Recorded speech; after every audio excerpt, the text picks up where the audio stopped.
Hi, today we're picking up this LED studio light project once again. Now, I did quite a few videos on the design up to this point, and where we got to is we had an aluminium PCB made at PCB Way, our video sponsor for today.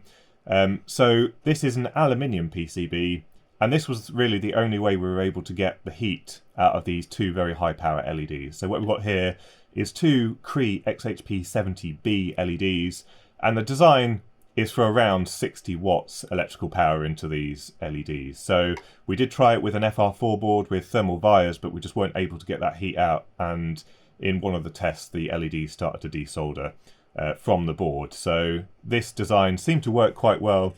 We've got the thermal management here in this 3D printed part, so we've got a little fan which blows the air over the fins of the heatsink, which is thermally attached and screwed now into the aluminium PCB. And when we tested this last time, we were able to get some fairly decent operating temperatures at 60 watts. Now, I suspect, given that I'm going to have maybe 6 of these in the lab, we probably won't need to drive them anywhere near full power, but it would be nice to have this capable of delivering the full power out from these two LEDs. And also, we have two LEDs because I did find with the aquarium light project, where I put all of the power into just one LED, we weren't able to run these LEDs awfully efficiently. If we spread the load between two of them, we can run them further down the slope, the IV curve, and that will give us much better efficiency, and we won't be wasting quite so much power as heat. So, what we're going to do today is go through the schematic and the PCB design of the LED driver. Now, I did buy all of the components and I've actually designed the PCB already. However, there was one component that was out of stock at the time, and it's only just come in, I think last week it was. So now we can continue with this project. It had been stalled for quite a few months, but I would like to get this one done, and then we can get the actual chassis also made at PCB Way, because they do 3D printing and that kind of thing. So we will be assessing that in a couple of videos' time. And I have got the PCBs already for this, so in the next video I think we'll be assembling up that board. But today we're going to go through the schematic and also the PCB layout, because things aren't quite as straightforward when we're talking about higher power loads. This is a 60 watt LED board, and that does restrict our selection of LED drivers to some extent. It means that basically you can't just pick one of the very simple integrated ICs that are very common for lower power applications, where it's even got the switch and all that kind of thing integrated. For something at this kind of power level, we tend to need synchronous switching, so that means we're going to have a pair of MOSFETs as well as the flyback diodes, so that we get the maximum efficiency. We're kind of reducing the loss across the diodes. And also, there are some other things to take account, especially when we're trying to dim the LEDs, because this will have dimmable control, and it probably will also have the thermal throttling, because if we do start to get very high temperatures on the LED board, we do want to be able to decrease the power into those so that it doesn't go into meltdown or anything like that. So let's have a look at the schematic and see what I've selected for this design. So there's two sheets to this design. The first one is the LED driver sheet, and then there's another one with pretty much everything else in the design, pretty much the microcontroller and all other associated features. And we have designed this in Altium Designer, and there is a link in the description if you do want to download the demo for Altium Designer. So this LED light is designed to run from a 24 volt plug-in power supply or something similar. So the first part that we've got here is a DC jack. Then we have reverse polarity protection, which consists of a MOSFET, where normally what would happen is the power would go through the body diode in here, and then the moment that this node becomes higher than the gate, it turns it on. And basically this Zener diode here prevents us from exceeding the VGS max in the datasheet. So we've got a clamp here at 12 volts. I think the MOSFET here has a VGS max of 20, but with a input power of 24 volts, we do need some kind of clamp there. And then we have our 24 volt power supply. Now for the electronics on the board, we do need to drop this voltage down. So we've got a 3.3 volt regulator here, and this is a very simple regulator, the TPS7B6950. So this part is actually just a linear regulator, and you might wonder why I'm using a linear regulator when the input voltage is 24 volts and we only want 3 volts out. But because we're only anticipating a very small load on this supply, in fact, I wouldn't expect any more than about 10 milliamps, and that's really just the microcontroller because everything else runs off the 24-volt rail. So really, we're not going to have very much dissipation, and in this instance, it doesn't really make sense to implement a switching regulator on the 3.3 volt rail just for that very small load. So this is ideal. It has a wide input voltage range all the way up to 40 volts, and as you can see, very simple implementation, and also quite a small package size. It does come in a couple of different versions. I think we're using the SOT 223 version, so that should allow us reasonable thermal dissipation from the package. I probably wouldn't try to use this with the SOT 23, just because we'll struggle to get the heat out from this regulator. Moving down the schematic, we've got the microcontroller, and I haven't chosen an STM32. I tend to prefer Microchip's offering because they generally have much better peripherals, the documentation is significantly better, and primarily, the parts never really go obsolete. You can still buy a Microchip PIC 84 from the 80s, and that's because Microchip have a big stock of silicon, and at any point they can just package some more up and ship it over. So they've got a much better silicon production facility than some of the other suppliers, so we don't really have those kind of problems with component shortages. Now, the PIC24 is quite a decent compromise between cost and speed and all that kind of stuff. We don't really need anything even as powerful as this. A simple 8-bit microcontroller would do the job. The plan for this microcontroller is to display some information on an OLED on the back of the unit, and then there will be some external interface as well as a manual brightness adjustment on the back. Now, I'm anticipating that probably there'll be an RS485 connection between all of these that will allow me to control the brightness from the bench, so I don't have to fiddle with each one individually. But I have actually put in an interface for something like one of those sub-gigahertz radio interfaces that can give us a 433 megahertz interface, and we can just wirelessly communicate with each of these devices. All I need to be able to do is turn the light on and off and change the brightness, and that'll be more than enough for this particular application. But I've left that as kind of an expansion slot so that at some later date, if I decide I want to use that, then we can explore the sub-gigahertz radio options. So there's nothing really that interesting about the microcontroller implementation. It just needs a 3.3 volt supply, various decoupling capacitors, as well as one large capacitor on the VCAP rail, because this has an internal voltage regulator for the silicon itself. And then the rest is just going off to different parts of the schematic. So first of all, we've got a potentiometer. This is our manual brightness control, but this likely will be capable of being overridden when we get some data over the UART, whether that be over the wireless or the RS485 connection. We've got a couple of buttons just there in case we need them, maybe to scroll through some menu items. And then we've got some flash, so that might be to store the radio identifier so that we know which device we're talking to, or it might just be to store the last brightness so that it remembers what it is when we start it up. Got a little bit of electronics associated with driving the fan, so this is just an NPN transistor, open collector, driving the fan. We can drive that with a PWM waveform. And then we've got a couple of Schottky diodes. This is a single package device, so we're just using both of the Schottkys as flyback diodes. And then we've got an RS485 transceiver, which will just interface with the UART connections on the microcontroller.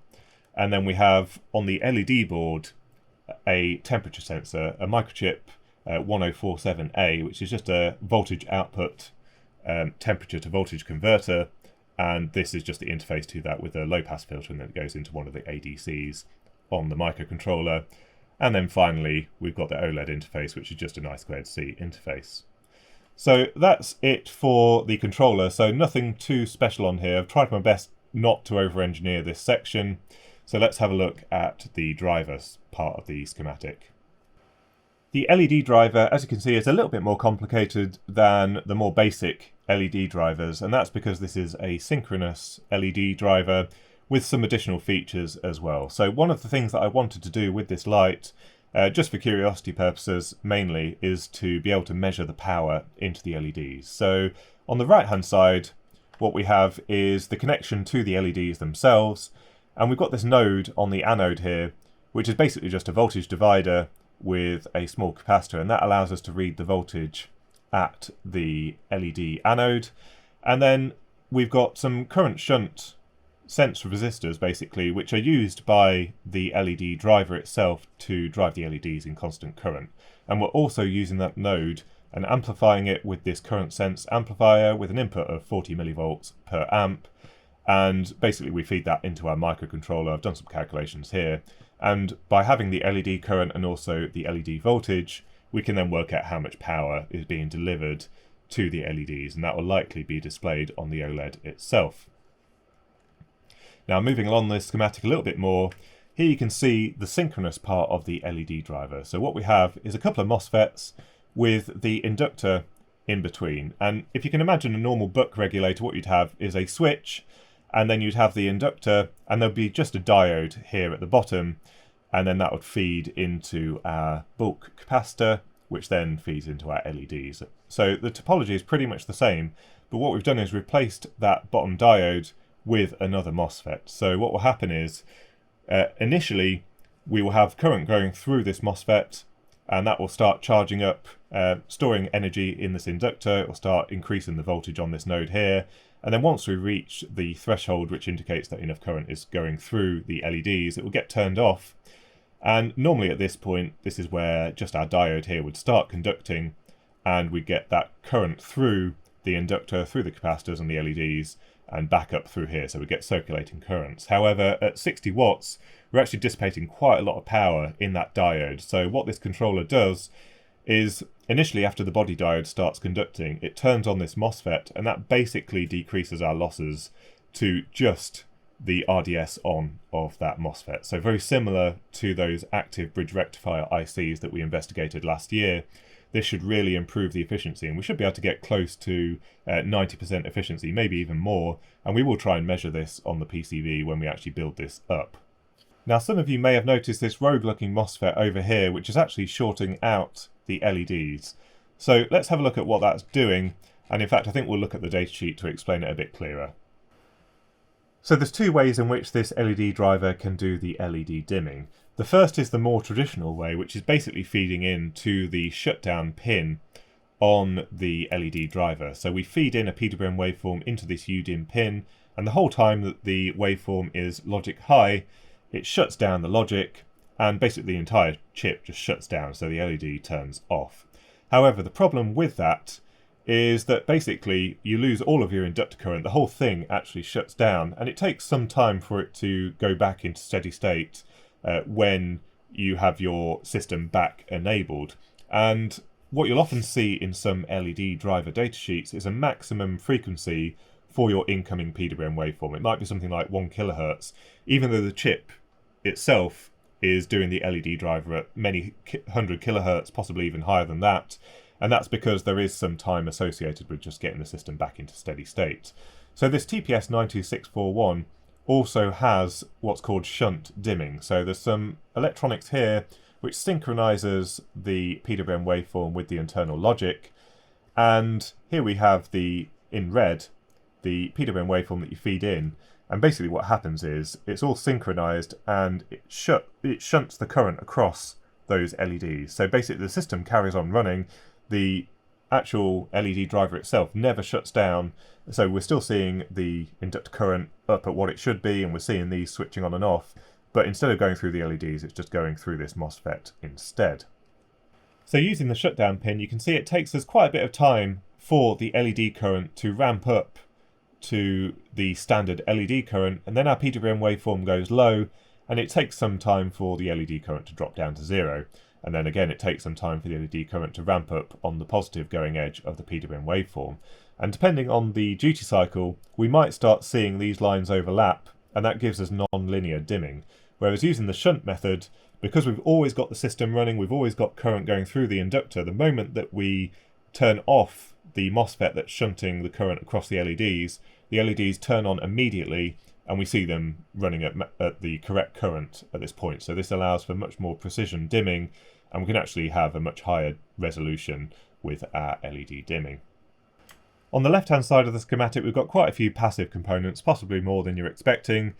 Going from the top, we've got an RC combo, and this feeds into the R-on pin, and this sets our switching frequency that the DC to DC converter is going to run at. Then we've got a couple of resistors going into the UDIM pin, which as I said can also be used for dimming, but this is our under voltage lockout so that we can set an appropriate voltage at which point the system starts up. We've got our SDIM pin, which is our shunt dim PWM input, which is coming from the microcontroller.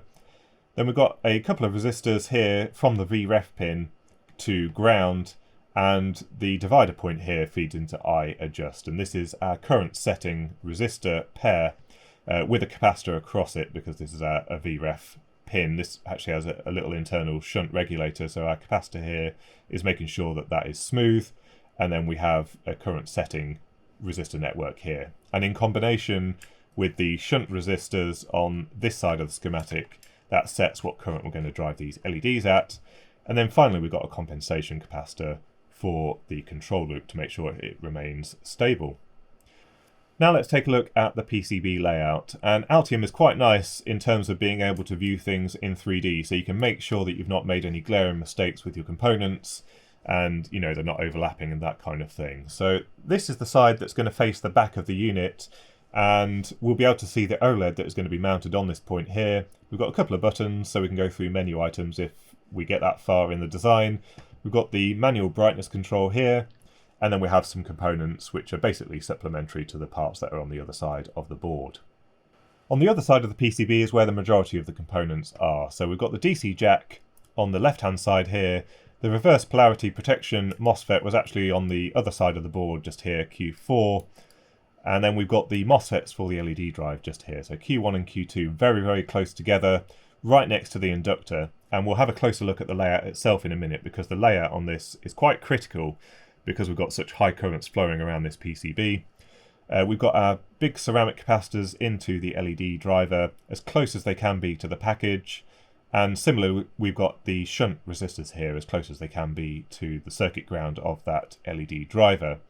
Then we've got a very close loop for the two MOSFETs with the inductor to make sure that we're not getting big circulating currents going around large sections of the PCB. We've got our shunt dimming MOSFET over here, which shorts out the LEDs on the pins here. And then more on the right hand side is just to do with the microcontroller. So we've got our microcontroller, we've got the fan control, we've got things like the flash, and we've got things like our RS485 transceiver, as well as some headers for things like in-circuit serial programming and for our RF interface. Now when you're designing a PCB like this, it's essential that you have a look at the design guidelines on the PCB supplier's website. So if we go to PCB Way, where, as you know, you can get all different types of PCBs made. In this instance, we're going for a plain FR4 board in 4-layer. The colour is not too critical, but I think we're going to go for probably black in this design.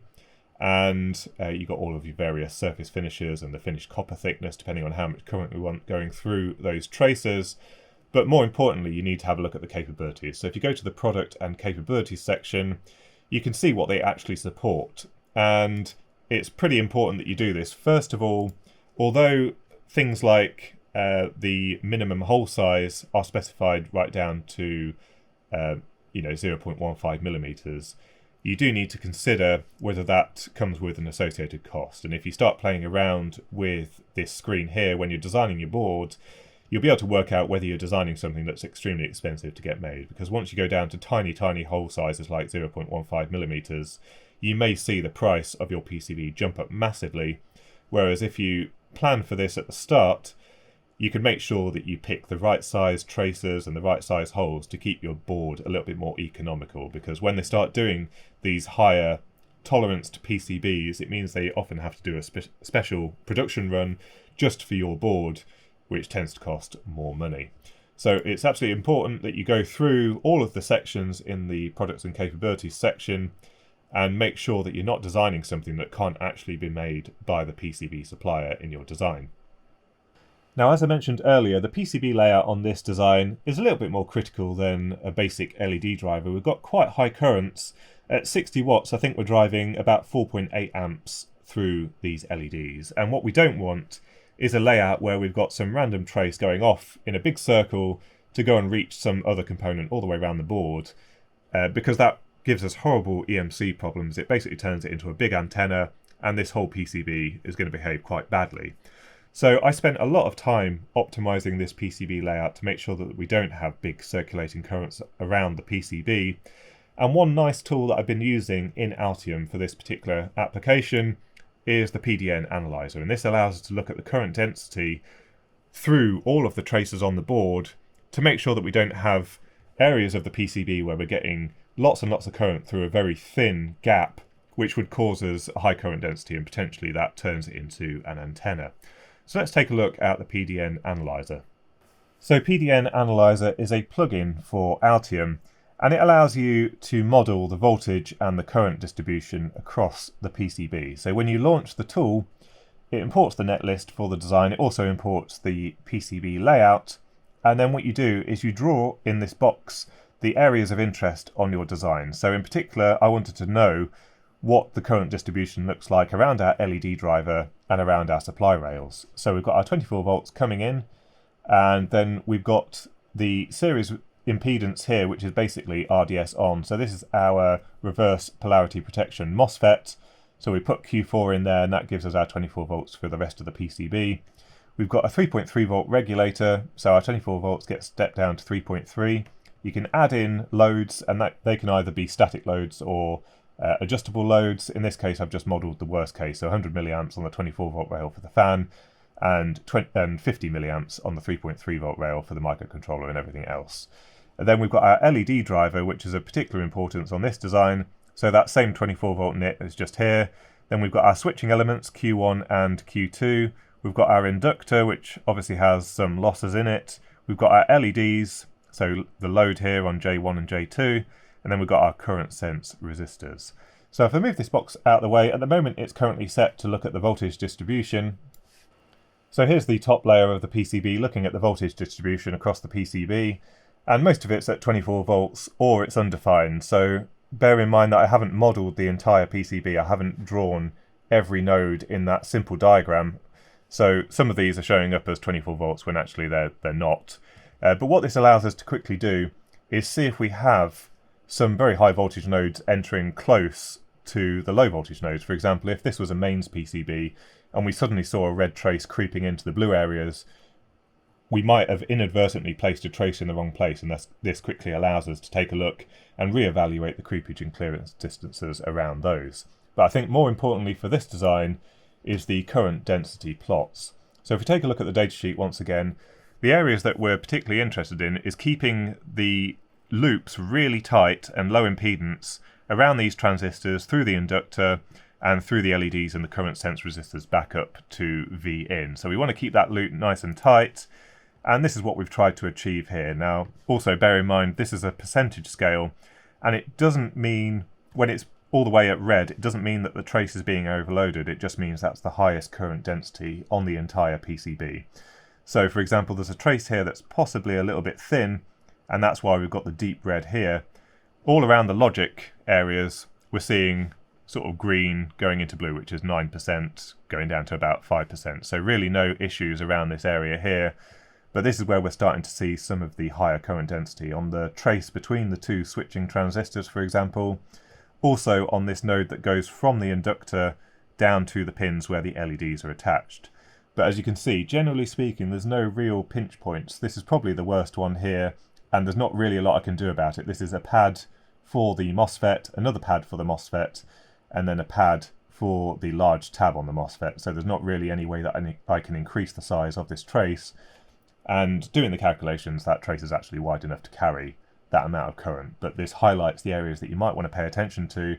And for example, there's an area just around here where we're pinching a little bit tight to the edge of the PCB, and it suggests also there's a little bit of a high current around here. But what it's really good at doing, so people often forget when they lay out a ground plane that they see they get connectivity in the DRC checker, but what they might not realise is that you've actually blocked the ground path for one half of the PCB except for a tiny little gap. And on this tool, this would illustrate it as a really bright red section here. I've tried to make sure the spacing between components and the traces is all good so that we don't have those pinch points across the PCB.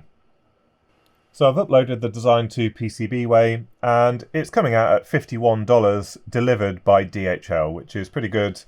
It's a 4-layer PCB, And you can see what I mean. If I decrease the hole size because I hadn't paid attention to the design rules at the start, if I decreased it down to something small like 0.2 millimeters, the cost escalates rapidly. So it's well worth paying attention to the design rules and the constraints, and also playing around with the options before you go too far in your PCB design. A lot of people accidentally just choose very small hole sizes in their PCB, not realizing that this can impact the cost quite significantly. So in the next video, we will be looking at this PCB that we've had made at PCB Way.